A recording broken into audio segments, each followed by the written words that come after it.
Stéphane Soumier sur BFM Business.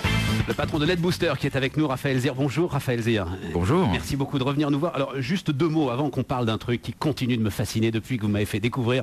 On parle beaucoup du trading haute fréquence, mais il y a aussi la pub haute fréquence, mesdames, messieurs. Donc NetBooster, ça s'occupe du l'ensemble de la publicité qu'on dit aujourd'hui digitale, parce qu'elle est ça, voilà, elle n'est plus seulement Internet, elle est mobile, elle est absolument partout, quoi. Bah, surtout l'ensemble de la publicité devenant digitale, on va s'occuper de l'ensemble de la publicité à travers nos plateformes. Donc c'est ça qui. C'est une formidable histoire de croissance, NetBooster. Alors, on cherche des valeurs moyennes en croissance.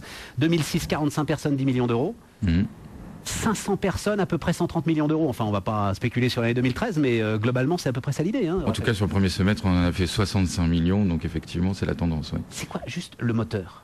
Le moteur de cette progression-là sur la publicité dont on pense qu'elle est quand même un secteur en ce moment qui souffre et qui se ralentit. De notre point de vue, elle souffre pas du tout puisque la digitalisation nous permet d'arbitrer mieux les achats qu'on fait et donc du coup d'apporter de la performance à nos annonceurs. Et donc nous, on croît très vite grâce à ça.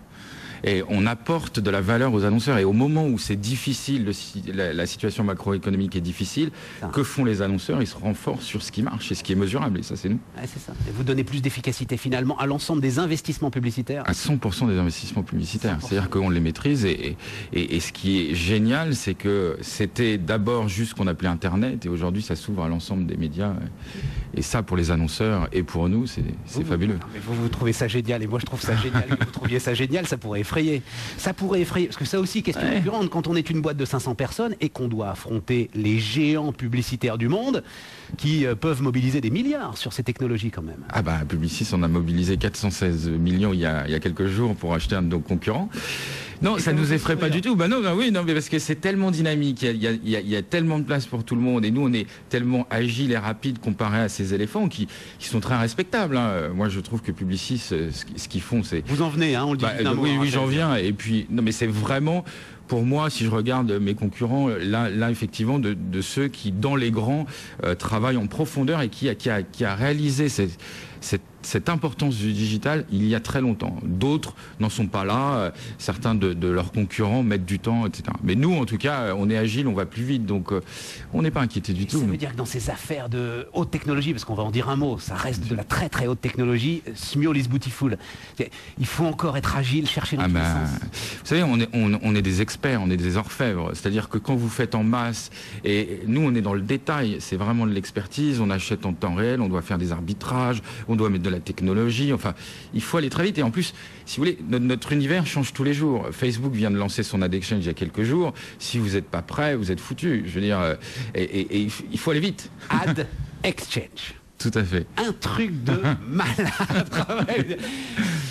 Vous pouvez me raconter Ad Exchange. Si vous nous regardez à la télévision, vous avez fait une petite infographie pour vous expliquer justement que quand j'ouvre une page web, vous le savez pas, mesdames, messieurs, des enchères commencent qui vont se jouer en combien de temps? En 120 millisecondes vont être arbitrées en fait à qui va être attribuée la publicité sur la page. Donc effectivement, en un battement d'œil, en fait, des enchères vont se faire. Donc un certain nombre d'annonceurs qu'on arbitre nous sur des plateformes vont dire je mets tant, on va allouer le slot, donc on va allouer l'espace publicitaire. Et dans les 30 millisecondes qui vont suivre, il va falloir fournir la création publicitaire. Celle-ci va être en plus personnalisée en temps réel. Donc dans les 30 millisecondes, on va faire la publicité qui vous correspond. Une machine dit, Soumier vient d'ouvrir une page web, qui veut de cette page web? Moi, combien vous payez? Je paye tant, hop. Et je vous fais la bannière qui vous correspond. Marché, je fais, et ça en 120 millisecondes. Voilà. C'est magnifique, hein. C'est vertigineux. Ah ouais, non, c'est. Et ça, c'est pas 1, 2, 3% du marché. Ça, c'est en train de prendre de l'ampleur. Alors, il y a 3 ans, c'était rien. Et aujourd'hui, c'est 20% de l'inventaire, donc ce qu'on appelle le display, c'est les bannières sur Internet, transitent déjà sur ces plateformes-là. Enfin, c'est dingue. Le chiffre est dingue parce qu'effectivement, au début, les gens disaient ça va être l'inventaire invendu, ça va... Bon, et en fait, c'est pas du tout ça. C'est-à-dire que c'est de l'inventaire de qualité et du coup, c'est exponentiel. Ça ralentit le trafic? Est-ce que ça ralentit notre trafic à nous? Pas du tout, c'est totalement imperceptible. Ça nous pourrit la vie? C'est des pop-up, c'est tous ces trucs-là qui absolument pas. Non, justement, ça vous améliore la vie. C'est-à-dire qu'au lieu d'avoir de la publicité spammante, donc non adaptée à ce que vous attendez, vous avez de la publicité qui correspond à vos attentes. Donc vous avez des marques que vous aimez qui vous donnent des messages sur lesquels vous êtes en attente. Donc du coup, vous êtes beaucoup plus, je dirais, ouvert à cette publicité-là. Et c'est aussi une des raisons pourquoi elle marche le mieux. C'est sûr que quand moi je vois un produit, je ne sais pas si j'ai envie de m'acheter le nouvel iPhone et qu'on me le présente, versus une voiture dont je n'ai pas besoin, et ben ça va mieux marcher en me présentant le téléphone. Ça veut dire que vous faites de l'espionnage en permanence pour savoir que j'ai envie de cet iPhone et pas d'une voiture. Non, c'est de l'intelligence, et c'est surtout anonyme. C'est-à-dire que c'est pas de l'espionnage, c'est-à-dire que c'est vous passez sur des relais, vous émettez des informations et nous on les compile de façon anonyme et on dit bah voilà ce qui peut vous intéresser. Bon, c'est ça aujourd'hui le potentiel de croissance de NetBooster, il est là aujourd'hui. C'est définitivement le potentiel parce qu'aujourd'hui on parle de 20% d'internet, mais demain c'est 100% du média. C'est d'ailleurs Exchange. Voilà, Eric Schmidt, donc le chairman de Google, dit on va passer de 26 milliards sur le display, donc les bannières, à 200 milliards dans les prochains mois, prochaines années. C'est ça, c'est la télé, c'est l'outdoor, tout devient digital. Et donc du coup, on en profite. NetBooster est coté à Paris. C'est exact. Vous êtes à Londres. Oui. Quand est-ce que vous rentrez? Oh, c'est pas pour demain.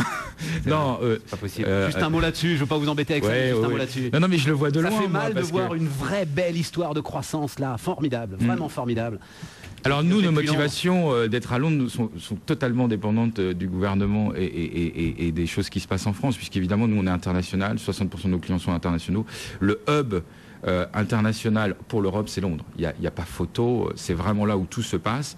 Maintenant, effectivement, moi, je le vois de l'extérieur. Effectivement, cette chasse aux entrepreneurs en France me fait très peur, parce que les entrepreneurs, c'est la valeur de demain, c'est ceux qui créent de la valeur, et je ne sais pas pourquoi on les stigmatise ici, alors que on leur sort le tapis rouge en Angleterre, je veux dire. Et c'est une réalité, parce que effectivement, vous voulez entreprendre en Angleterre, c'est très facile.